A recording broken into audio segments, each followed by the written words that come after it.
बिस्मिल्लाहिर्रहमानिर्रहीम। अस्सलाम वालेकुम। तमाम दोस्तों ਨੂੰ ਰੈਕਸ ਕਿਚਨ ਵਿੱਚ खुश आमदीद। जिन्होंने दोस्तों ने मेरे चैनल ਨੂੰ सबसक्राइब नहीं किया तो वो सबसक्राइब कर लैन, नाले नाल घंटी वाले बटन भी दबा दें ताकि सब तो पहलों तुहाडे कोल मेरी आने वाली वीडियो की इतला हो जाए। अज असीं चिकन दे शामी बनावांगे, चिकन शामी कबाब। जो हल्की फुल्की भुख लगती है तो उदों ये बड़े कम आते हैं। तो आओ जरा इन्हूं शुरू करिए। मैं ये वास्ते 400 ग्राम चिकन लैके उन्होंने बॉयल करके तो बारीक बारीक करके रख लिया। आधा किलो चनिया की दाल लैके उन्होंने मैं 4 घंटे तकरीबन पहले पानी च भे दिता सी।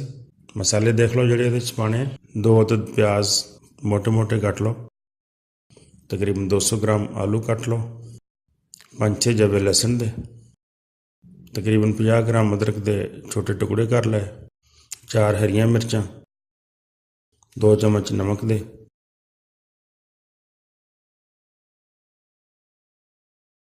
आधी चम्मच कुटी हुई मिर्च तो 1 चम्मच सुरख मिर्च पाउडर, 1 चम्मच काली मिर्च, 1 चम्मच गरम मसाला, 1 चम्मच जीरा पाउडर, 1 चम्मच धनिया पाउडर। उस तो बाद तकरीबन 3 गिलास पानी दे पा के ते असीं इहनूं बॉयल करांगे।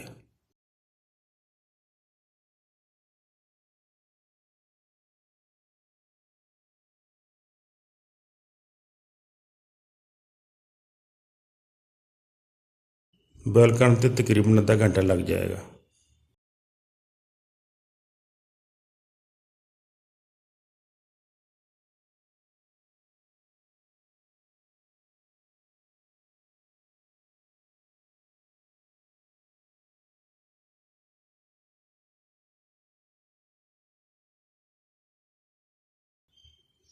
ਜਦੋਂ दाल अच्छी तरह गल जाए इनू चैक कर लो तो उस तो बाद फिर इनू असी अलग बाउल कढ़ लाँगे।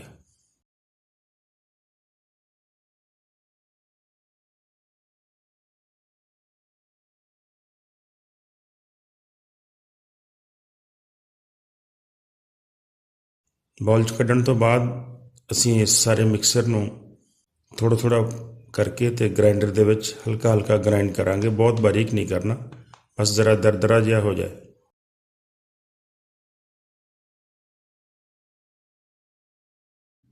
हुण इस दाल दे विच असी चिकन शामिल करांगे जिहड़ा असी बॉयल करके बारीक पीस करके रखे हुए सी, ते नाल थोड़े जिहे धनिया दे पत्ते भी इस्तेमाल करांगे।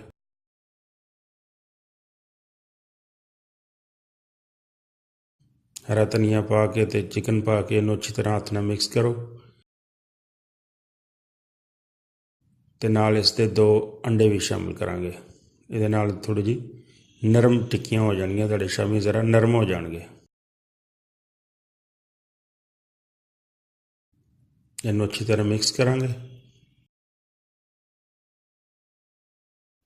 हुण असीं इहदी शामी बना लैने। बस दरमियाने साइज़ दे, ना बहुत छोटे होण ना बहुत बड़े होण।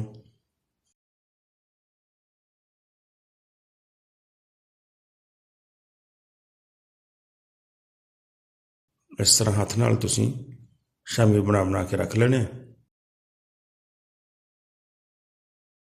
शामी बना के तुसीं इहनूं फ्रीज भी कर सकते हो, फिर जरूरत के मुताबिक तुसीं इस्तेमाल करते रहो।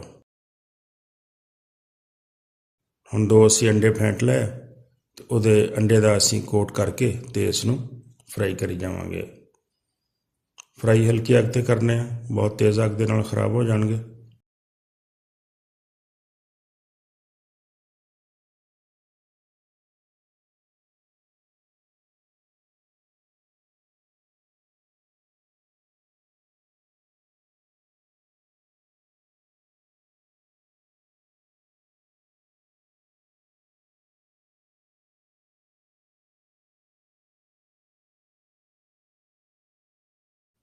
एक 2 दफ़ा तुसीं इहनूं पलट दिओ ते उस तो बाद चिकन शामी तुहाडे बिल्कुल तैयार हो गए।